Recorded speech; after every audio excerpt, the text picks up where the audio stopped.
Joining me right now for more on that is the Director of Office of Management and Budget, Mick Mulvaney. Director, it's good to see you this morning. Thanks so much for joining us. Maria, thanks as always for having me. So does this action then not affect the $1.3 trillion spending deal passed in February?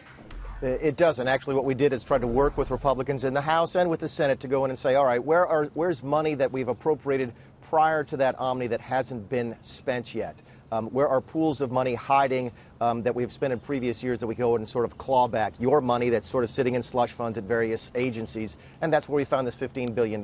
So, that's interesting that you could look at money unspent and find $15 billion of it. Yeah, there's a lot of it. So where specifically is it, Director? Walk us through where this money actually can be taken back.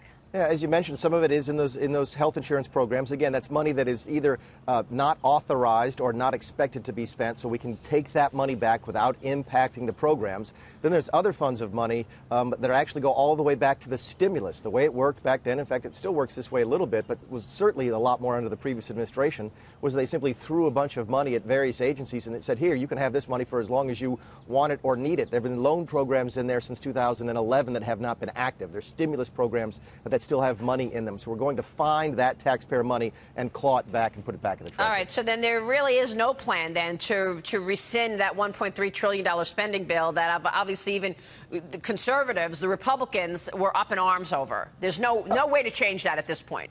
Well, there's a way to change it, but we're taking this down. We're breaking it step by step, right? If this passes, it will be the largest rescissions package to pass in history. So we could have sent up a request for $250 billion. Certainly, we could have found that money easily if we had wanted to. But if it doesn't pass, it doesn't make any difference. How do we actually save taxpayer money? And if this passes, the largest ever, we think that's a success for the administration and for the country. Director, I want to ask you, go back to that $1.3 trillion spending plan for a second, because It's a head scratcher that with a $47 trillion budget, you couldn't come up with $25 billion for the president's wall.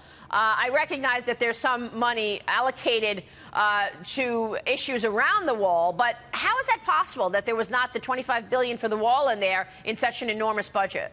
Yeah, I think you said 47 trillion. I'm not sure where that is, but yeah, we over spent 10 about years. Over 10 years. Okay, last year's the discretionary budget I think is about 1.3 trillion. And why couldn't we get 25 billion? Because Congress wouldn't give it to us.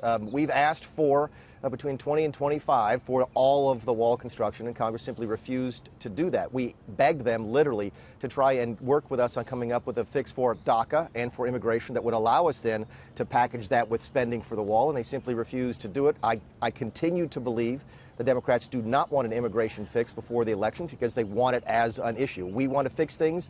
They want to run on elections. Anyway, so for this year, again, we've asked for about $1.7 billion at least in the budget that we're working on now. The money from 17 is already on the ground. Wall is being built today. There's 30-foot wall going up along the border. The money that we just got in the Omni is starting to flow through the system. So it's not like there's no money being spent on a wall. It is. What we've asked for is all of the money for all of the wall at one time, and they've simply refused to work with us. How are you going to deal with this going into the next time around? I mean, the president said, look, next time if there's not the appropriate money in there for the wall, then the government will shut down. Are you prepared to allow the government to shut down come September, right before the midterm elections?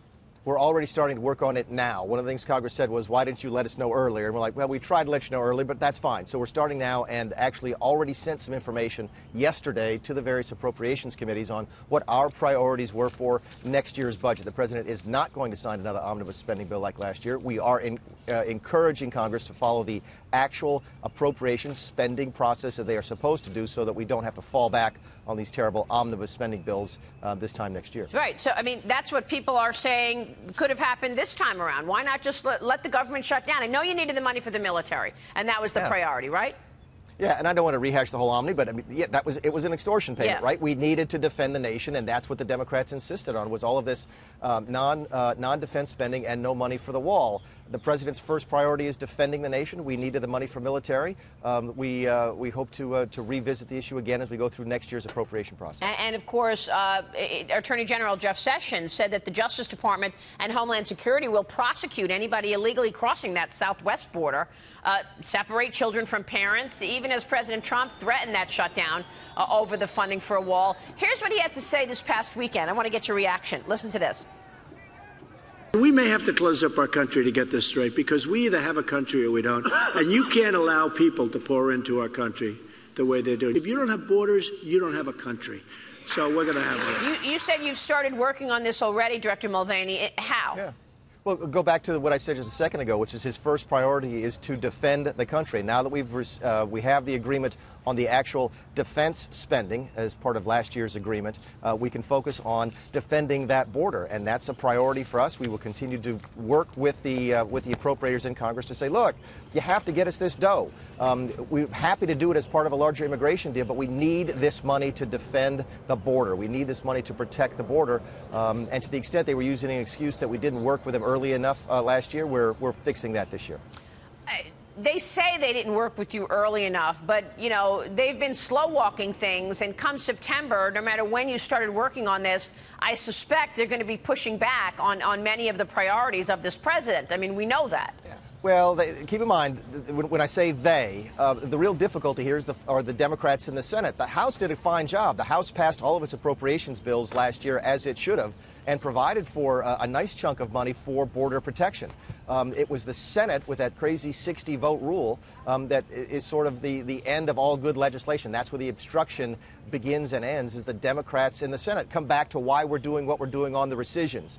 What we've sent up to the Hill today as part of this rescissions package would traditionally always be a bipartisan effort. It would always have bipartisan support. Democrats have voted for rescissions like this time and time again. Chuck Schumer has voted for these things before. Many Democrats have proposed these types of things before. This is a test for them. Is a good bill a bad bill just because Donald Trump is in the White House? We don't think so, and we're trying to focus attention on these Senate Democrats who've obstructed on everything from our nominations to the wall to spending and maybe today on rescissions. But we'll be able to find out in the next couple days. Let me get your thoughts on where things are going from a growth standpoint, because, you know, Treasury Secretary Steven Mnuchin continues to say that the tax cut plan will ultimately pay for itself because of growth numbers, that we're going to see 3% and then some in the next couple of years. But there's a narrative going around right now, Director Mulvaney, that things are going to slow down with interest rates going up, with demographics where they are. Do you think that the economy growth slows down going into 19 and 20? Because I don't know that you can count on 3% economic growth numbers. Can you? That's the same narrative we heard last year when Secretary Mnuchin and I and then National Economic Advisor Gary Cohn rolled out the 3% growth programs. We're actually ahead of the schedule that we rolled out last year. I think last year we projected that this year would be about 2.5%. We're going to be well above that. So I've heard that narrative many, many times, and the American economy continues to prove the naysayers wrong. We do feel like we have done more than just give a sugar high to the system, more than a short sort of stimulus effect to the system. We have fundamentally changed the way that we tax wealth and that we create wealth in this country. We think that is sustainable. You saw that. We think the very first indications of that in the receipts by Treasury that the CBO reported last week for the month of, or yesterday for the month of April, 13% above last year. We have a situation where our expenses traditionally have been growing faster than our revenues.